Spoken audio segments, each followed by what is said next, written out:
अस्सलाम वालेकुम, welcome to my channel एमवसाइफ। आज की इस वीडियो में मैं आपको बताऊंगी कि अगर आपका कोई बच्चा बीमार हो या कोई ऐसी बीमारी जो नज़र ना आए और वो सूखता चला जा रहा हो, पता ना चल रहा हो कि आपके बच्चों को आखिर हुआ क्या है। बहुत से डॉक्टर्स को चेक करवा लिया है तो डॉक्टर को भी समझ नहीं आ रहा कि बच्चे को हुआ क्या है। और अगर आप अपने जो है बहुत से लोगों के पास जाकर थक चुके हैं, डॉक्टर के पास भी जाकर थक चुके हैं और आपको बीमारी का पता ही नहीं चल रहा, या फिर अगर बीमारी का पता चल रहा है तो आपको इसका हल नहीं मिल रहा, तो ये वीडियो आपके लिए। इस वीडियो में आपको आपकी मुसीबत का हल बताऊंगी, आपकी औलाद के लिए एक ऐसी दुआ बताऊंगी जिससे आप जो हैं वो बहुत फ़ौरी असर देखेंगे। आप जो है दिनों दिनों में अपनी औलाद को जो है इस बीमारी से बचा सकते हैं इस दुआ के ज़रिए। तो वीडियो को एंड तक ज़रूर देखिएगा ताकि कोई भी पार्ट मिस ना हो और जो आप बहुत ही अच्छे तरीके से अपने बच्चे का इलाज कर लें, और वो भी रूहानी तरीके से। सबसे पहले तो यही बात कहूँगी कि औलाद से बढ़कर तो कोई चीज़ होती नहीं है। जो जब औलाद ना हो तब मसला, जब औलाद हो या उससे कोई मसला हो तब तब औलाद जो है माँ औलाद के लिए माँ-बाप जो है वो तकलीफ़ में पड़ जाते हैं। उन्हें बहुत दुःख होता है कि अगर औलाद या तो औलाद जो होती है काफ़ी लोगों के लिए बहुत बहुत बहुत ज़्यादा जो है वो नेमत का बायस बनती है, और कुछ लोगों के लिए जो है वो जिनकी औलाद नहीं होती तो वो परेशानी का बायस बनती है। तो बहुत ही अलग-अलग के तरीके और मसाइल हैं। अगर आपको उन मसाइल का भी हल चाहिए तो इस चैनल पर और बहुत सी वीडियोज़ बनी पड़ी हैं जिसे आप जाकर देखिए और अपनी मुसीबत का हल रूहानी तरीके से जो है वो निकालें। पहली बात ये है कि अपने बच्चे को या तो डॉक्टर के पास चेक करवाएँ, या उसकी जो है उसके देखें कि भी उसके घर में कोई प्रॉब्लम तो नहीं हो रही।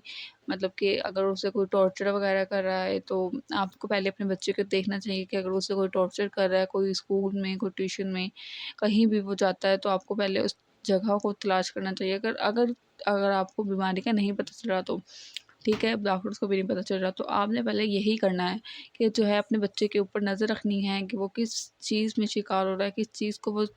बहुत से बच्चे होते हैं ना जो बहुत ही टॉर्चर हो जाते हैं हर चीज़ से। बहुत से लोग होते हैं जो उन्हें बातों-बातों में इतना ज़हनी बीमार कर देते हैं कि ना वो किसी को अपनी मुसीबत बता सकते हैं और ना ही वो अपने वालिदैन से बात शेयर कर सकते हैं। तो वो ऐसी बीमारी बन जाती है, वो चीज़ ऐसी बीमारी बन जाती है कि उससे जो है वो बच्चा भी परेशान हो जाता है, माँ-बाप भी परेशान होते हैं और उस बीमारी का हल भी नहीं नज़र आ रहा होता। ठीक है, तो पहले आपने करना क्या है, आपने यही देखना है कि आपका जो बच्चा है वो कहीं इसी टेंशन में तो नहीं शिकार, या फिर उसे परेशानी हो उसकी पढ़ाई की, या तो वो पढ़ाई में अच्छा नहीं है। देखिए, पढ़ाई से जो है ना ज़्यादा वो बच्चे की सेहत ज़रूरी होती है।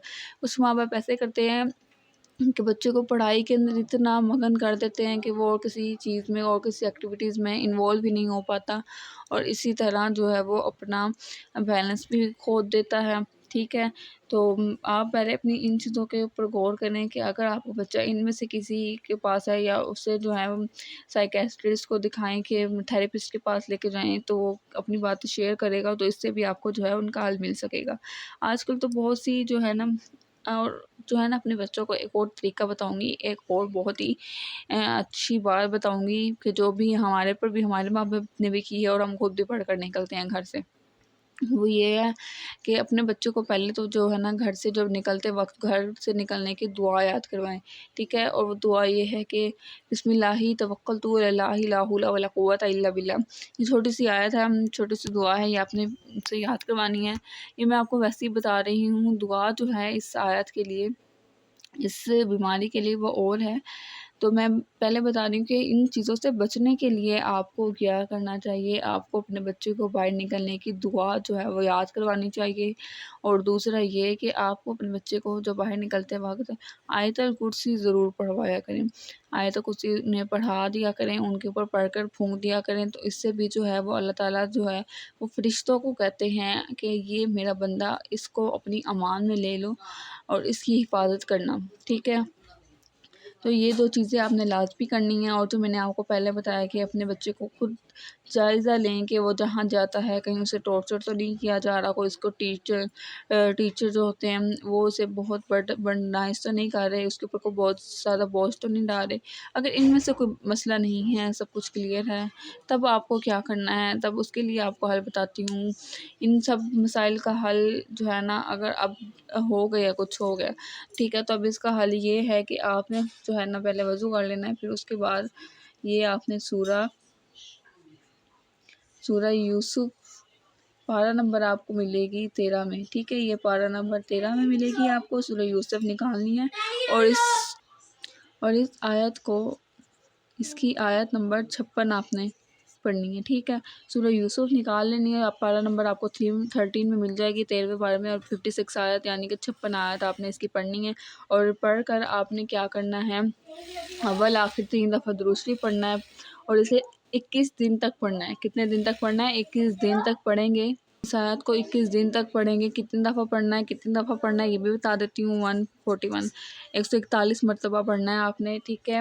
سورہ یوسف کی دوبارہ بتا دیتی ہوں، سورہ یوسف کی جو ہے آیت نمبر آپ نے 56 پارہ نمبر 13 میں مل جائے گی، اور پڑھنا آپ نے 21 دن ہے، 141 مرتبہ، اور اس کو پڑھ کر اول آخر درود شریف ضرور پڑھیے گا، اور یہ جو ہے یہ آپ وضو کے ساتھ کیجیے گا، اور اپنے بچے کے اوپر پھونک دیجیے گا۔ دیکھیے گا آپ دنوں میں آپ کا جو بچہ ہے وہ کیسے صحت مند ہوتا ہے، اور کیسے اپنی بیماری سے جان چھڑواتا ہے۔ باقی اگر آپ کو ویڈیو اچھی لگی تو لائک شیئر سبسکرائب ضرور کریے گا، اور اگر آپ کی نظر میں کوئی ایسا شخص ہے جس کو اس ویڈیو کی ضرورت ہے تو آپ یہ ایک کلک سے، آپ کو نہیں پتہ ان کی کتنی بڑی مشکل آسان ہو جائے گی، اور آپ کو کتنا بڑا ثواب ملے گا، ٹھیک ہے۔ ملتے ہیں نیکسٹ ویڈیو میں، تب تک کے لیے فی امان اللہ، اللہ حافظ۔